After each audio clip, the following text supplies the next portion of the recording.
Ya, vamos a comenzar entonces. Vamos a concentrarnos, chicos. Cualquier que quiera hablar puede opinar, puede interrumpir para preguntar, para avanzar más sobre el tema. ¿Ya? Vamos a avanzar el sistema cardiovascular, el sistema circulatorio nos toca el día de hoy. Y antes de entrar a avanzar el circuito de la sangre y todo eso, vamos a estudiar primero un poquito la sangre. Luego vamos a entrar a las venas, las arterias y todo eso. ¿Ya? Doctor, ¿y el aparato reproductor del macho? Si avanzamos, vamos a hacer el cambio. ¿Ya? Nos faltan más respiratorios.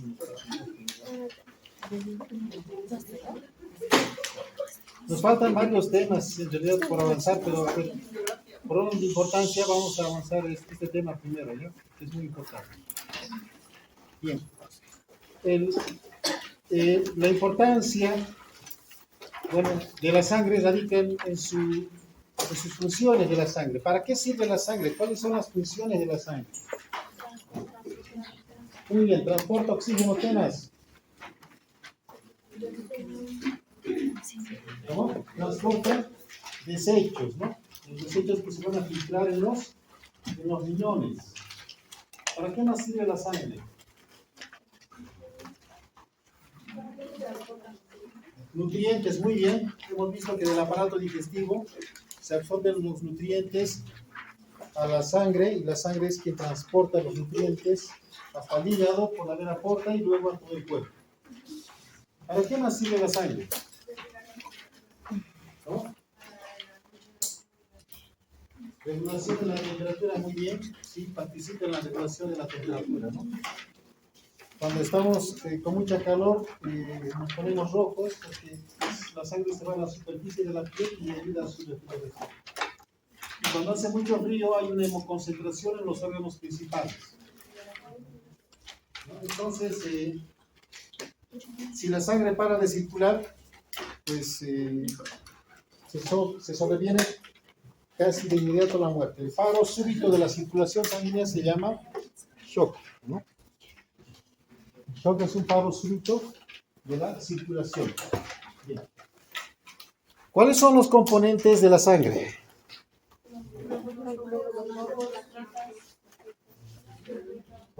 Glóbulos blancos, glóbulos rojos y las plaquetas. Muy bien. Pero antes nos preguntamos qué volumen de sangre tiene el cuerpo de los animales, ¿no? Un perro de 20 kilos, por ejemplo, ¿qué volumen de sangre tiene? De 20 kilos. O de 3 kilos. ¿Cómo sabemos qué cantidad de sangre tiene el animal? ¿Cómo sabíamos? Según el peso, ¿ya? Pero ¿cómo sabemos según el peso?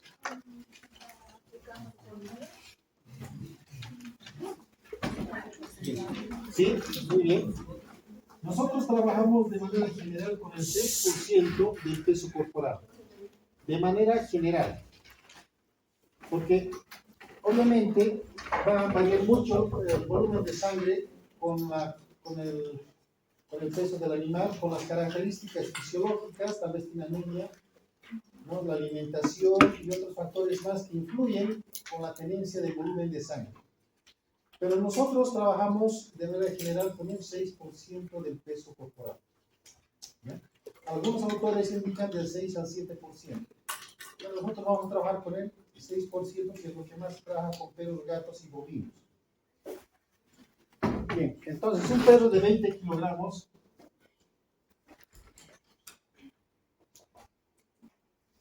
¿cuánto de volumen de sangre tendría? Rápidamente. 6 por 2, 12, 120, entre 100, 1.2. 1.2, ahora ya no vamos a hablar de kilogramos, sino de litros. Entonces, en ml, ¿cuántos ml serían? 1200 mililitros.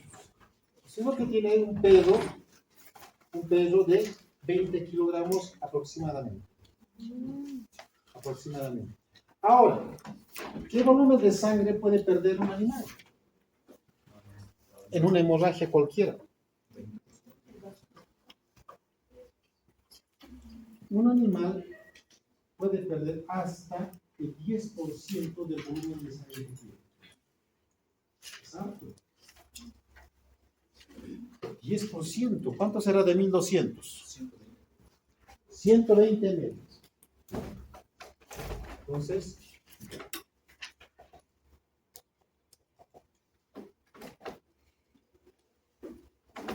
¿cuántas jeringas de 20 ml serán esas?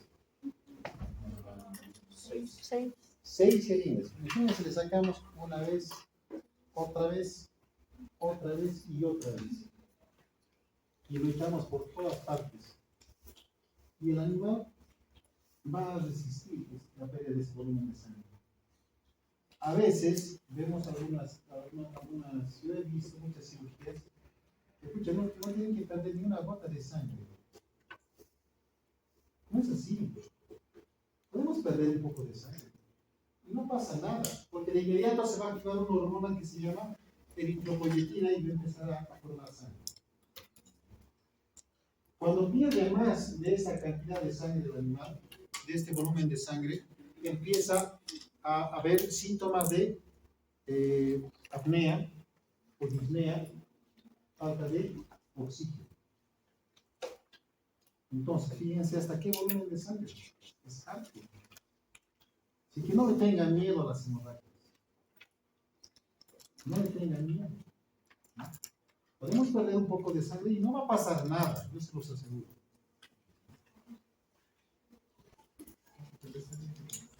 Entonces, la sangre, ya sabemos cuánto de sangre tiene un animal y qué volumen de sangre puede perder. En cualquier situación, ya sea un accidente, una hemorragia, en una cirugía, o simplemente se ha peleado a un perro con alguien, se ha desgarrado una arteria y está perdiendo sangre, ¿no? Entonces puede perder hasta un volumen de sangre y no va a pasar nada. Después de eso, bueno, ya hay consecuencias naturalmente, ¿no?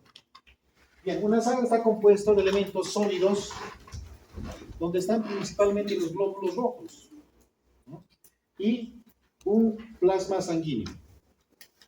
Nosotros lo llamamos suero cuando está dentro, cuando no hemos separado así.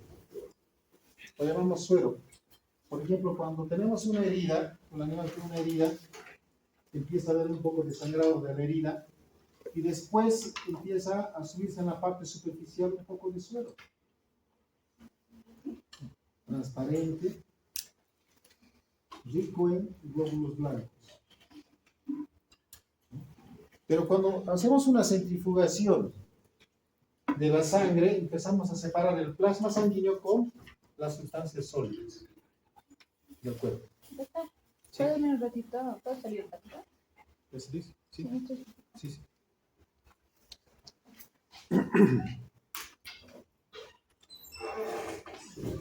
El plasma, entonces, normalmente está entre las células. Los glóbulos rojos son los que le están dando el color a la sangre y el líquido que está, donde están navegando las sustancias sólidas como los glóbulos rojos, es el plasma sanguíneo. Muy bien. Entonces, ya hemos hablado un poco de las funciones ya de la sangre.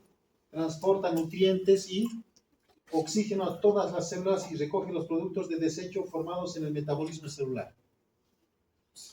Ustedes saben que las células muertas, ¿no? Las sustancias que son ajenas al cuerpo, que han llegado de alguna forma a la sangre, son eliminadas a través de una filtración glomerular. ¿Y quién está transportando todos esos desechos? Pues la sangre.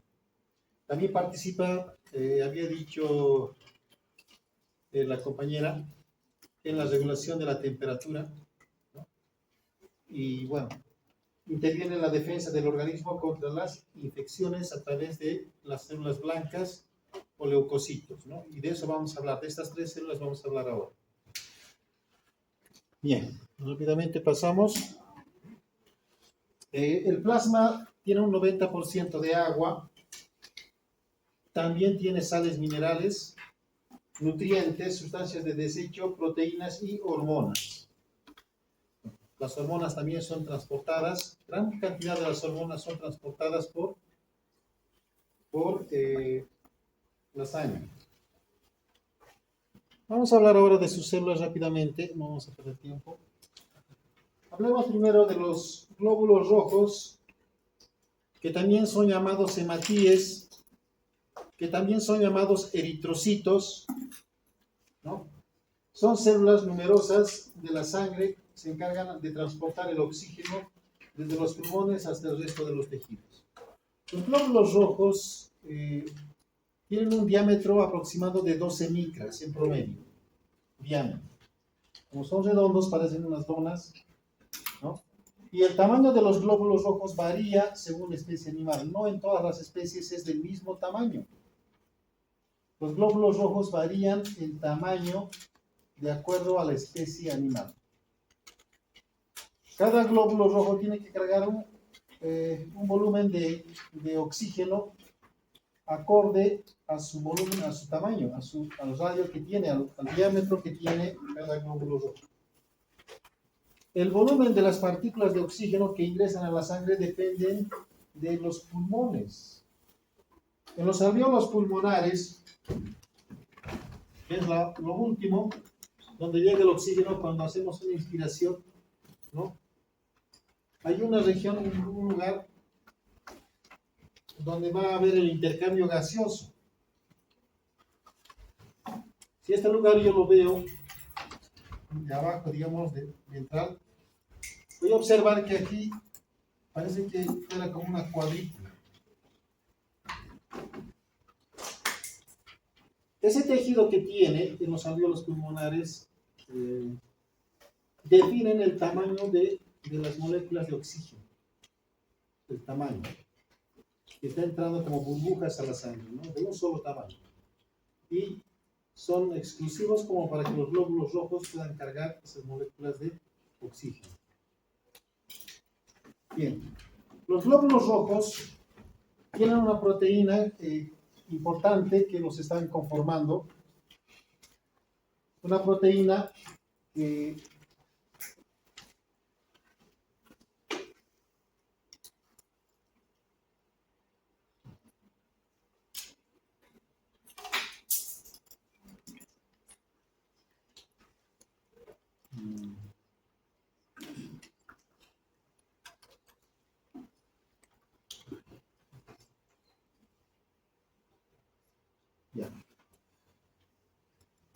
los glóbulos rojos tienen una proteína que se llama hemoglobina. ¿Ya? No está aquí. Estos glóbulos rojos que tienen un diámetro aproximado de 12 micras están conformados por una proteína muy importante que se llama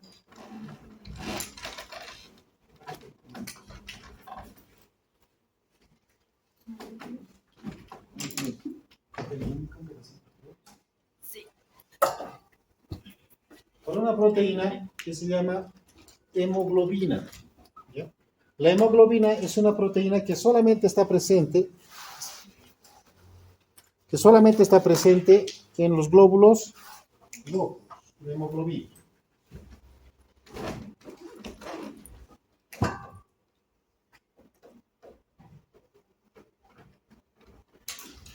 Esta proteína de hemoglobina tiene un componente principal.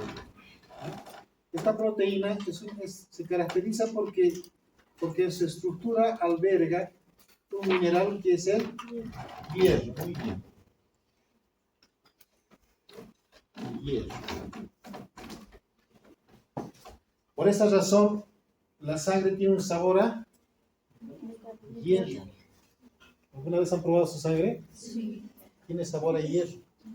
Porque tiene altas concentraciones de hierro. En el caso de una hemorragia, por cualquier situación, lo primero que recomendamos es darle hierro a los pacientes. ¿Para qué? Para que a partir de ese hierro, ¿no? en el en los órganos hematopoyéticos como la médula ósea, el vaso o el hígado en los fetos, ¿no? Empiecen a formar glóbulos rojos a partir del hierro. Es determinante. Antiguamente las señoras que les había dicho que tenían hemorragias en el parto, ¿no? Las parteras les daban hierro, lavaban los fierros y eso les daban de beber, ¿no? Es el mismo hierro. Es el mismo hierro que en el suelo está, en los minerales. Los cerdos, por ejemplo, tienen una deficiencia de hierro al nacimiento. Y si no les damos hierro, pues se mueren por una enfermedad que se llama anemia microcítica policrónica, se llama, y los cerdos empiezan a morir. Pues normalmente el cerdo no vive en confinamiento, vive en el campo, ¿no es cierto? Y cuando está hociqueando el suelo, está adquiriendo el hierro del suelo y no tiene problemas. Pero cuando está en confinamiento, cuando está viviendo entre cuatro paredes, pues tiene una deficiencia de hierro. Por eso a la semana nosotros le damos una dosis de 1 ml de hierro a los cerditos, ¿ya? Porque tienen que formar glóbulos rojos, importantes. En cualquier tipo de hemorragia siempre damos glóbulos, hierro. En cualquier hemorragia. Bien.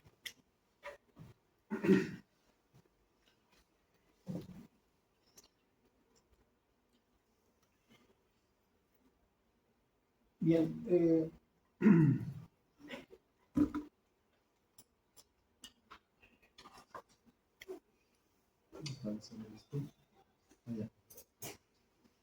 Bien. Esa característica de los glóbulos rojos. ¿Qué pasó? ¿Cuál es el chiste? ¿De qué estás riendo?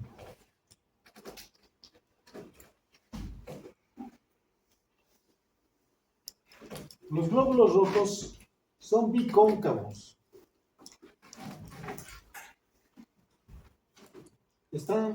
Esa estructura, esa forma, lo vemos de arriba, circular, que parece una dona, pero que no es agujero, simplemente es una concavidad, como hemos visto en el geográfico, es exclusivo para cada especie. Por eso no podemos darle sangre a cualquier animal, no le sirve.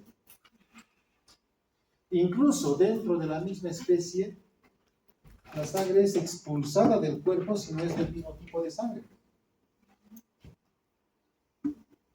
En el caso de una hemorragia, sin embargo, en el caso de una hemorragia, por ejemplo, de un perro, ha perdido mucha sangre, y es un perro que tiene un tipo de sangre muy especial, pues yo agarro la sangre de otro animal, de cualquiera, pero de un perro, y se lo pongo al perro que está con poca sangre. En realidad esos glóbulos rojos sí van a funcionar, pero va a ser temporalmente. Luego el cuerpo los va a empezar a eliminar. Podemos utilizar en emergencias, ¿ya? Mientras el cuerpo del animal está formando sangre, podemos darle incluso un poco de sangre de un animal que ni siquiera es compatible con el mismo tipo de sangre. Pero tenemos que saber que eso es muy temporal. En cuestión de hasta el día siguiente máximo, ya se va a eliminar todo ya. Bien. Los glóbulos blancos, también llamados leucocitos, los glóbulos blancos, los leucocitos, tienen la función, tienen una sola función todos los leucocitos. ¿Cuál es su función? ¿Ah? La de la inmunidad. Más fuerte. Genera la inmunidad. Inmunidad. ¿Qué es la inmunidad? La defensa del sistema hacia agentes extraños. Ya. Son parte del sistema inmunológico. Ustedes van a llevar una materia entera, que es el sistema inmunológico, inmunología van a llevar. Es muy profundo. Es muy profundo. Pero como estamos en anatomía, yo les voy a dar algo general nada más. La función de los glóbulos blancos es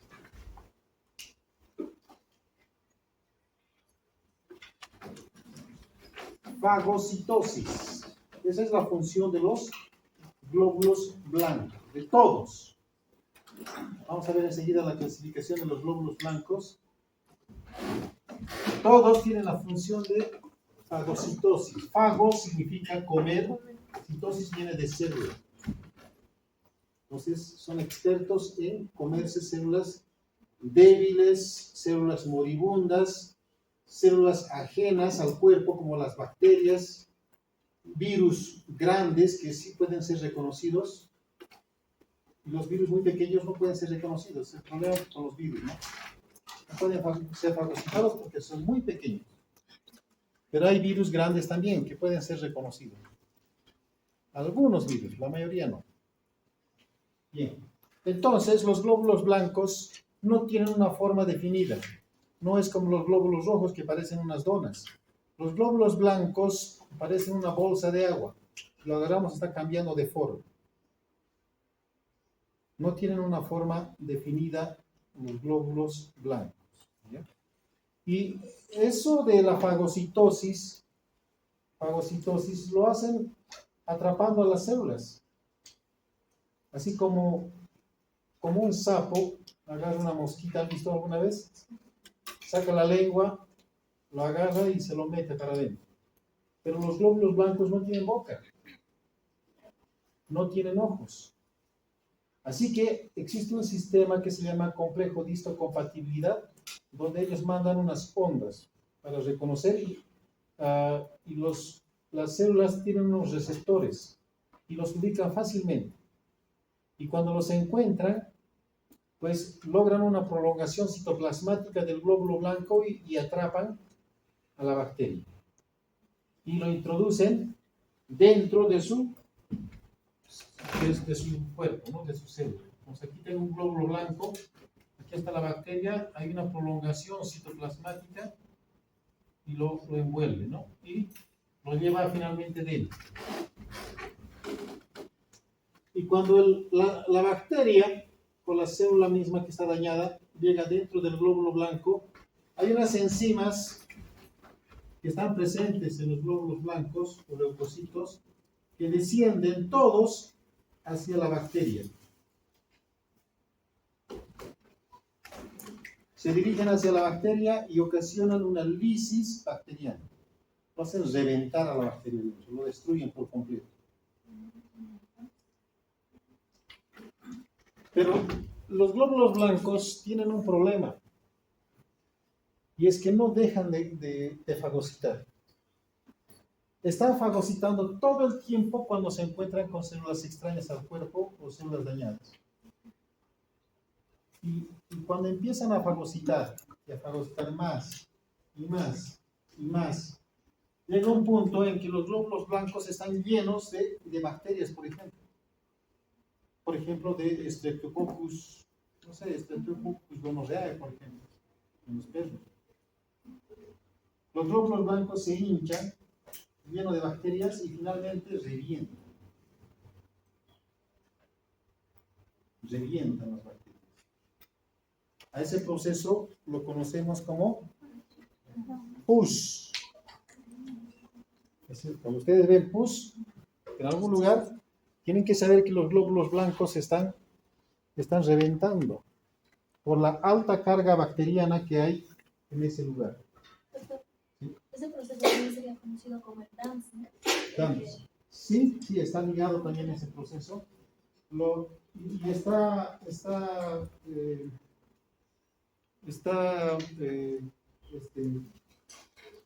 mediado por la alta carga bacteriana. Y es cuando sucede una herida en la piel, por ejemplo, ¿no? Miles de bacterias están entrando por esa herida que no ha sido desinfectada. Y los glóbulos blancos están fagocitando y sigue entrando una herida sucia, por ejemplo, mucha carga bacteriana, y entonces empiezan a reventar los glóbulos blancos y se observa la pus.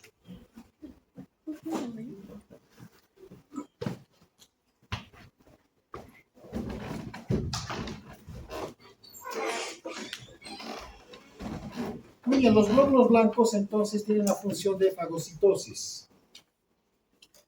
Y vamos a clasificar a los glóbulos blancos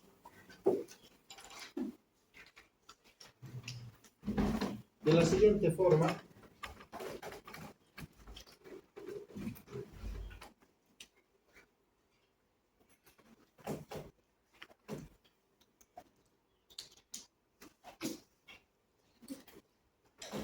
En granulocitos y agranulocitos.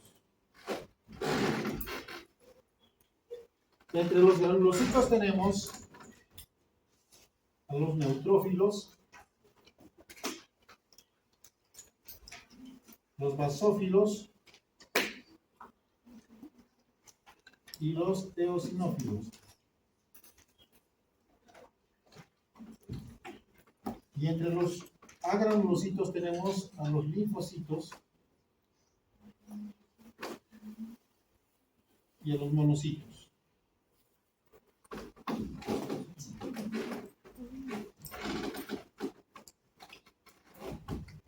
Bien. Los granulocitos reciben este nombre porque presentan en su citoplasma unos gránulos a una tinción, nada más.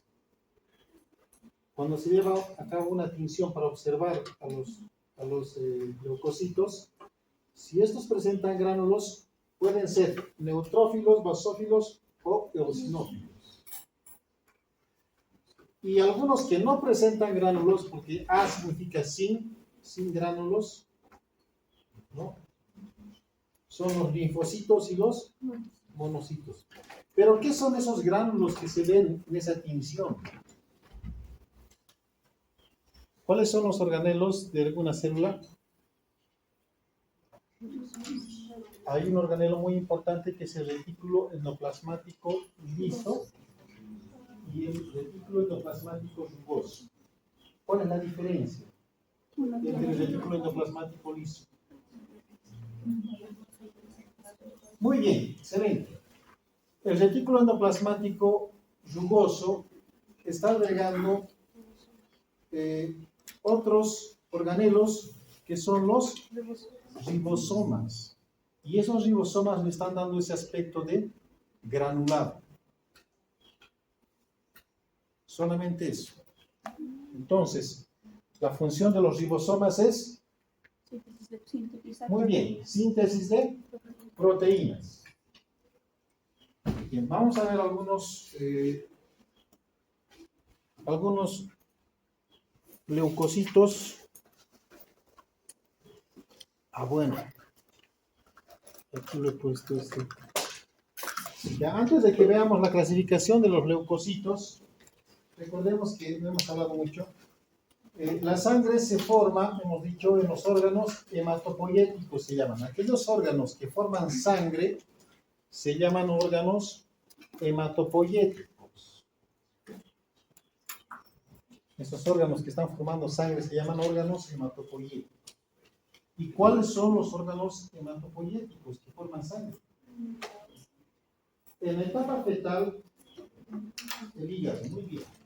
El hígado es el encargado de formar la sangre. Posparto, el órgano más importante es el vaso. El órgano que está formando sangre es el vaso. Finalmente, en la mayor parte de la vida de los animales, el órgano que está formando la sangre es los huesos largos principalmente. En la médula ósea. Entonces, cuando hablamos de sangre, estamos hablando de todos los componentes de la sangre. Glóbulos blancos, glóbulos rojos y las plaquetas. O trombocitos, ¿no? Ya. Bien.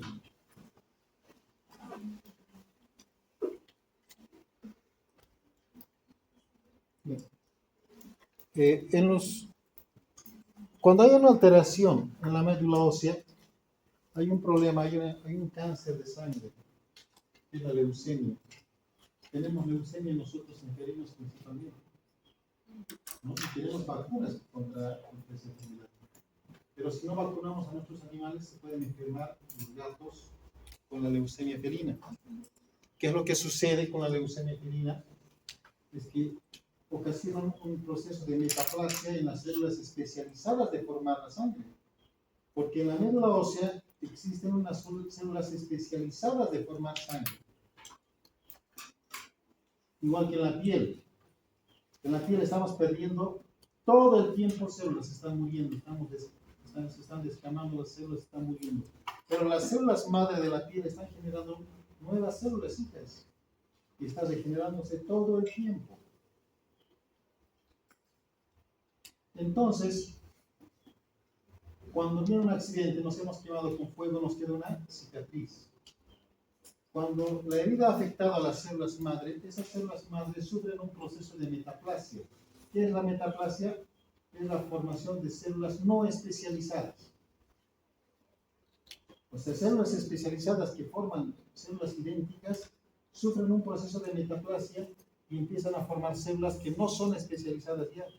Y sobreviene la cicatriz, por ejemplo. En el problema del cáncer de la sangre, la leucemia, sucede algo parecido. Las células que forman la sangre ya no empiezan a formar las células sanguíneas, empiezan a formar otro tipo de sangre que ya no son especiales, ya no son específicas como los glóbulos rojos. Y entonces se sobreviene una anemia porque ya no funciona como transporte de oxígeno, ya no transportan oxígeno, ¿no? Y faltan glóbulos rojos especiales. Ya.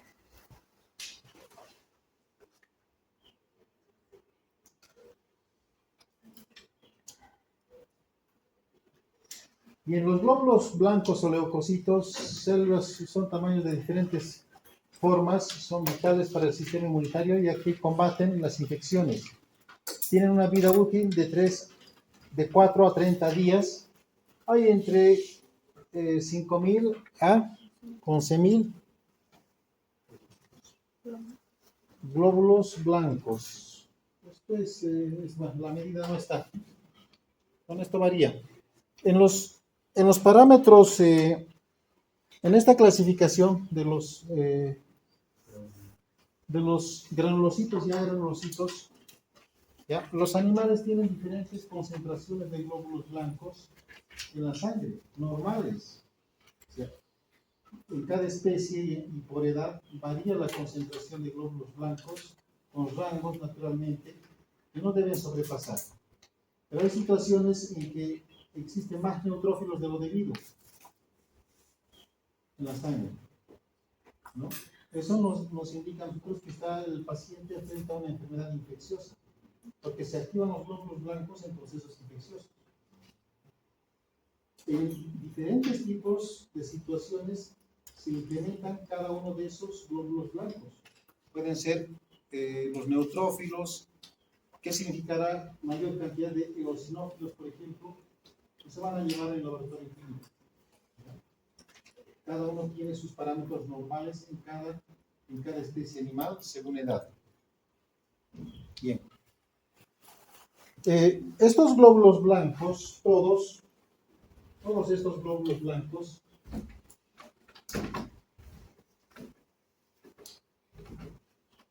participan en el sistema inmunológico. Lo voy a resumir rapidito esta parte, para que se entienda.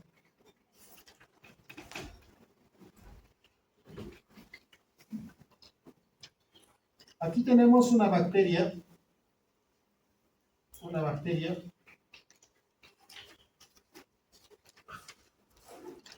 y aquí tenemos un glóbulo blanco. Cuando los glóbulos blancos se enfrentan y reconocen a una bacteria, pues lo van a fagocitar. Pero ¿qué sucede cuando la bacteria es más grande que el glóbulo blanco? ¿Qué pasa si esta bacteria o es del mismo tamaño? ¿Lo podrá fagocitar a esta bacteria?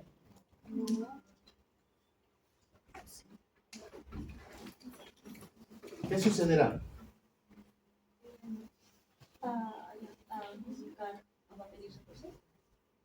¿Ya? Pero van a venir cientos, pueden venir, pero ninguno de ellos va a poder fagocitarlo.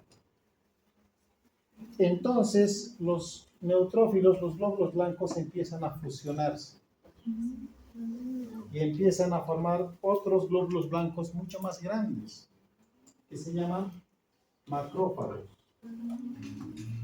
Los macrófagos.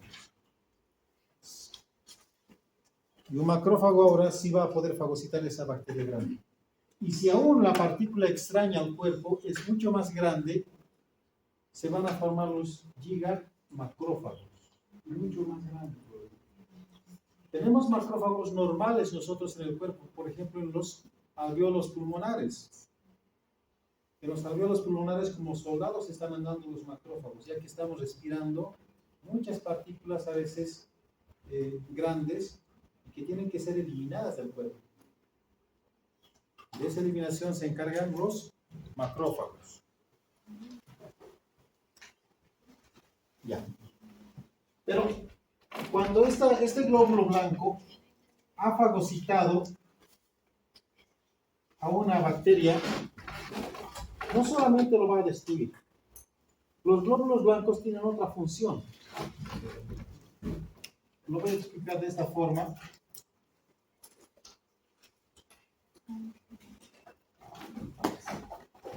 Los glóbulos blancos transportan también, células especiales de los glóbulos blancos transportan los desechos, digamos, bacterias muertas, a su cuartel general. ¿Cuál es ese cuartel general?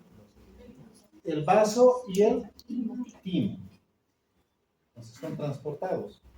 Y cuando llega al vaso, ¿qué es lo que sucede?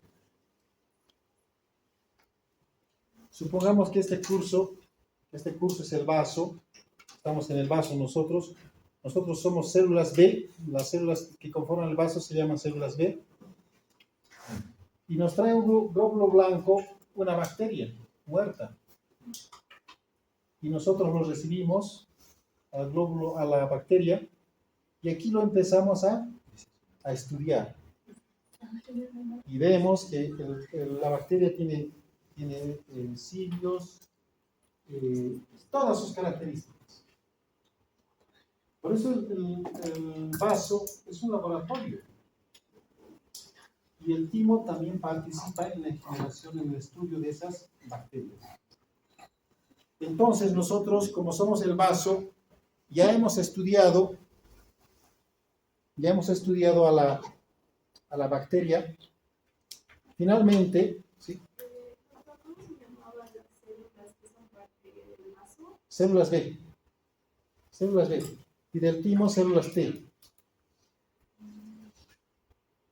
¿Estos del son timo. los linfocitos? No, los linfocitos son glóbulos blancos. Ahí. Los linfocitos y monocitos, todos esos son glóbulos blancos. Entonces, cuando nosotros hemos estudiado a la bacteria, nosotros somos el vaso, finalmente, después de haberlo estudiado, empezamos a fabricar una sustancia química nosotros, y lo echamos en sangre. Esa sustancia química son como soldados instruidos para destruir específicamente ese tipo de bacteria que hemos estudiado. Si nos han traído, por ejemplo, una bacteria de la brucelosis bovina, que se llama Brucella abortus, la bacteria, hemos estudiado a la Brucella abortus nosotros aquí en el vaso, y ahora hemos generado una sustancia química específica para ir a destruir la Brucella abortus solamente. Esa sustancia química se llama anticuerpos. Los anticuerpos. Estos entonces secretan anticuerpos. Los anticuerpos son sustancias químicas que se generan en estos órganos y que van a ir a destruir solamente ese tipo de bacterias. Nada más. Y eso es inmunidad. Un animal que ha sobrepasado, que ha vivido frente a la Brucella abortus, a la brucelosis, su cuerpo ha empezado a generar anticuerpos. Y ahora, después viene una carga fuerte de Brucella abortus, los anticuerpos están listos para destruirlos. Es la misma inmunidad pasiva que pasan las vacas o las perras a sus crías a través de la leche, ¿no? ¿Qué le pasan las madres a las crías? Anticuerpos contra muchas enfermedades. Mientras está tomando leche, está tomando anticuerpos, porque todavía el sistema inmunológico de los perritos pequeños no está trabajando.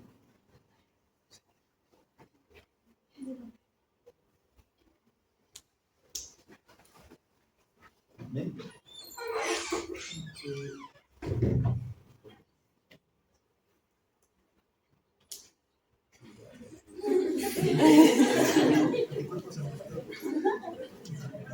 Ya, así, las vacas están proveyendo a las crías a través de la leche anticuerpos. Por eso es importante la primera leche, que es el calostro, ¿no es cierto? Está lleno de anticuerpos. ¿Y cuándo sucede que al destete, por ejemplo, las crías ya dejan de tomar leche, dejan de proveerse al 100% de anticuerpos? Es cuando se empiezan a enfermar. Justo en ese momento colocamos las vacunas. ¿Y qué nos dan en las vacunas? ¿Qué nos dan? ¿Qué es lo que contienen las vacunas? ¿Anticuerpos? No. Es las enfermedades del estado. Eso, muy bien. Son microorganismos atenuados. ¿Qué es la atenuación, hemos dicho? ¿Qué es la atenuación? Es quitarle el poder patogénico de producir enfermedad a las bacterias, por ejemplo. Si es una bacteria, yo le meto al horno durante 2 segundos, a un horno que está a más de 100 grados centígrados, solamente 2 segundos. Ella va a morir. Tal vez se va a quemar el cabello y todo eso, pero va a seguir viva. Y cuando vaya a la guerra, ella va a poder hacer algo, ¿o no? No. Está moribunda. No va a poder hacer nada. Y van a abrir los glóbulos blancos, y como no puede hacer nada, se lo van a fagocitar. Y cuando se lo fagociten, uno de los procesos va a ser que van a llevarlo al vaso, y el vaso va a empezar a generar anticuerpos. Hay medios físicos también para generar anticuerpos, o sea, para la atenuación, como la calor, pero también hay procesos químicos, cuando les echamos ácidos, por ejemplo, a los microorganismos. Si le echamos ácido a la compañera, que es una bacteria, se va a derretir, pero no va a morir. Las vacunas se generan con bacterias atenuadas, pero también con bacterias o microorganismos muertos. También sirve para la generación de anticuerpos.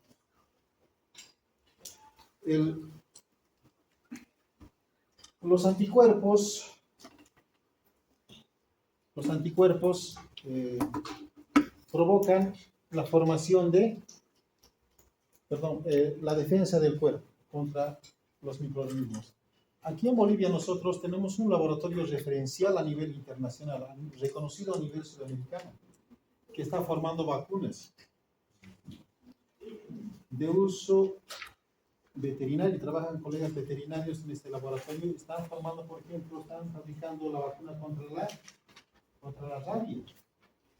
En un laboratorio internacional que se llama INLASA. ¿Han escuchado? Entonces, INLASA, que está de la Facultad de Medicina un poco más abajo, está fabricando antiveninas contra varios tipos de venenos, de serpientes, de la viuda negra. Está fabricando vacunas contra la rabia. ¿Y cómo hacen su vacunación allá en INLASA? Pues agarran unos ratoncitos blanquitos y les contagian con rabia. Y el virus de la rabia sube hasta el cerebro de los ratoncitos y empiezan a presentar síntomas los ratones. Y cuando ya están con los síntomas, pues los sacrifican a los ratones y sacan su cerebro y este cerebro está repleto, lleno de virus. y a través de ese cerebro, que tiene una alta carga de virus, atenúan, ¿no?, a esos microorganismos y necesitan suero y empiezan a fabricar las vacunas. Esas son las vacunas. Las vacunas ayudan a generar anticuerpos. Ya, nos estamos centrando en otro tema, ¿no?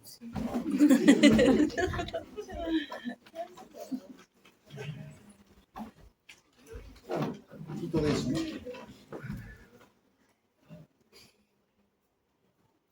Bien, aquí tenemos un leucocito. Este es un neutrófilo. Los neutrófilos son polinucleados. ¿A qué se refiere con polinucleados? Tiene varios núcleos. Y fíjense los gránulos en su citoplasma.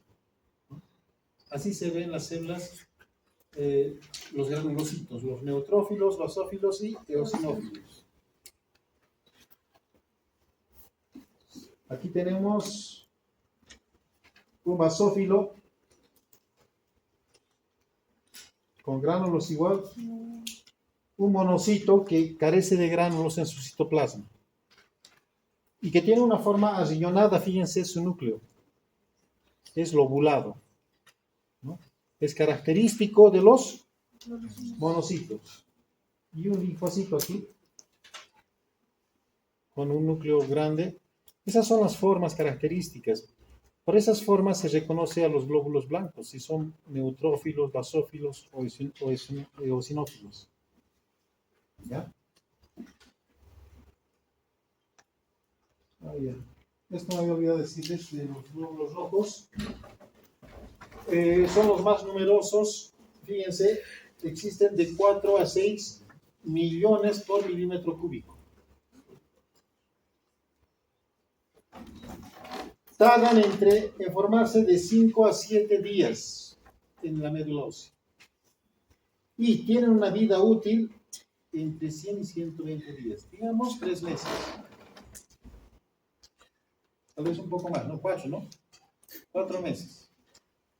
3 meses y medio a 4 meses es la vida de un glóbulo rojo. No vive más. Poco tiempo.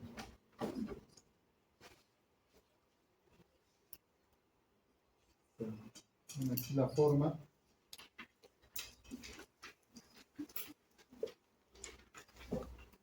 Bien. El 40 a 50% de la sangre tiene sólidos, glóbulos rojos. 40% aproximadamente, hasta 50 veces. No más. Cuando hay mucha cantidad de glóbulos rojos, estamos frente a problemas ya.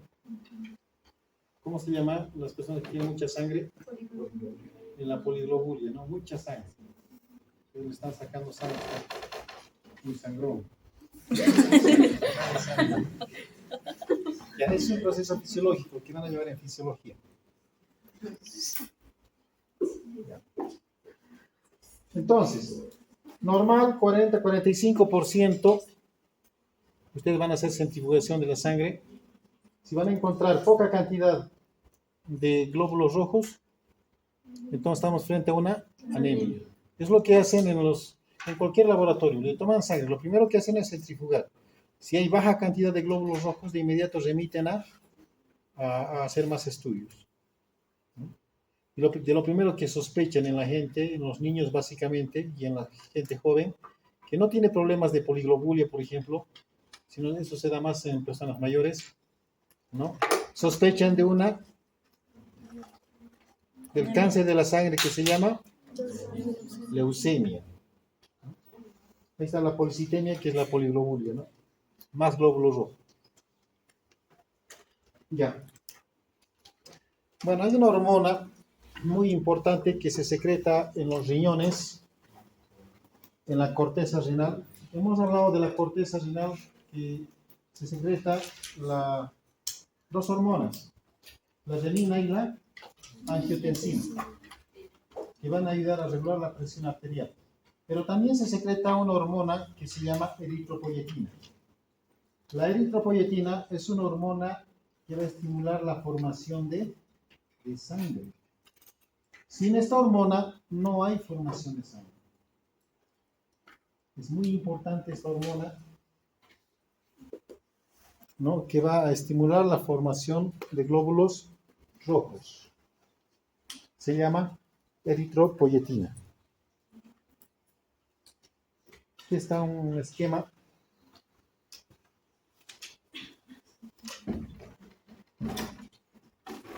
Bueno, la renina y la angiotensina actúan regulando la presión arterial. Cuando trabaja el riñón, hemos dicho, cuando hay una presión inferior a 10 milímetros de mercurio dentro del riñón. Cuando está muy baja la presión, el riñón empieza a sacar renina y empieza a estimular la formación de sangre en la médula ósea. Falta sangre, porque falta presión nada más. Se incrementa luego la presión arterial debido a que el cerebro le ha ordenado al corazón a empezar a latir más rápido. Pero hay otra, o sea, en la presión arterial no solamente trabaja el riñón, sino trabaja también solamente el corazón, el callado aórtico, que vamos a ver enseguida, es la arteria aorta.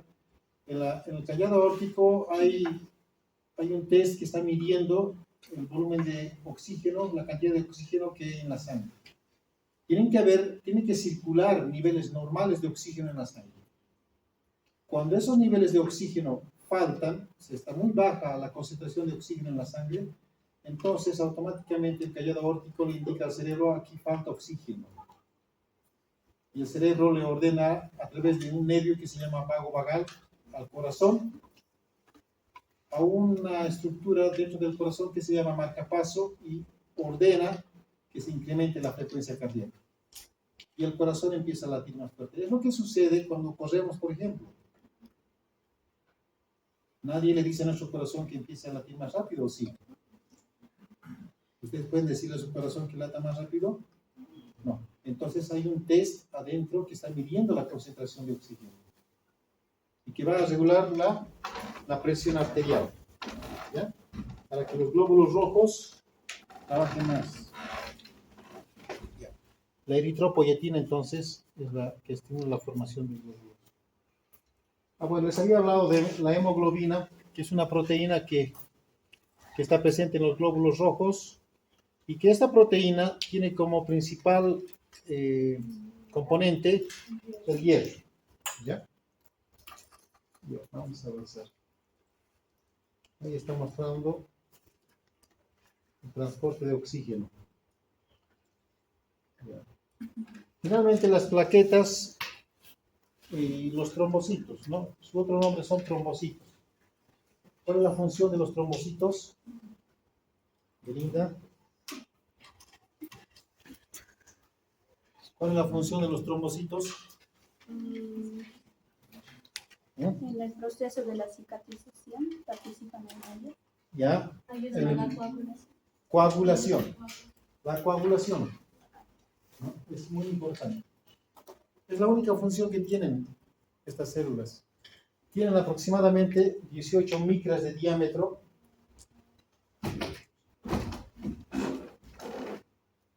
Son un poco alargados en realidad. Y tienen más o menos una longitud de 18 micras. Tienen una vida media que oscila entre los 8 y 12 días. Fíjense qué corta es la vida. De los glóbulos rojos, ¿cuánto hemos dicho? 120 días. Fíjense, estos duran menos. Interviene en el proceso de coagulación sanguínea para detener el fluido de sangre fuera del cuerpo cuando se rompe la vena o una arteria. Muy importante. Cuando nosotros tenemos que hacer una cirugía y hacemos un análisis de sangre, tenemos que encontrar niveles normales de plaquetas. O si no, agarramos unas vitaminas que se llaman vitamina K para estimular la formación de plaquetas. Pero la vitamina K hay que colocarlo por lo menos 24 horas antes, porque es una vitamina. Si es en el momento, utilizamos otro medicamento que se llama metergina, otro quimioterapia, que se llama metergina, ¿no? Y de inmediato estimula la coagulación. Bueno, eso ya van a aprender más adelante.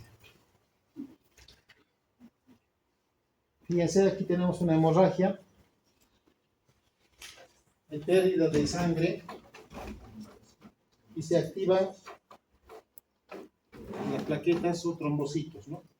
Y empiezan a unirse para formar unos coágulos que van a evitar la pérdida de sangre. Bueno, creo que hemos terminado hasta ahí. Hemos hablado de la sangre.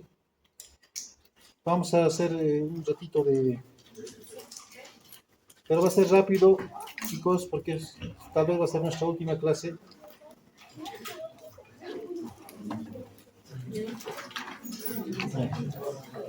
Vamos a irnos hasta 10 minutos máximo, así que rapidito vayan a comprarse. Pueden traer sus refresquitos aquí. Y vamos a avanzar una media hora más, luego nos vamos a ir al laboratorio.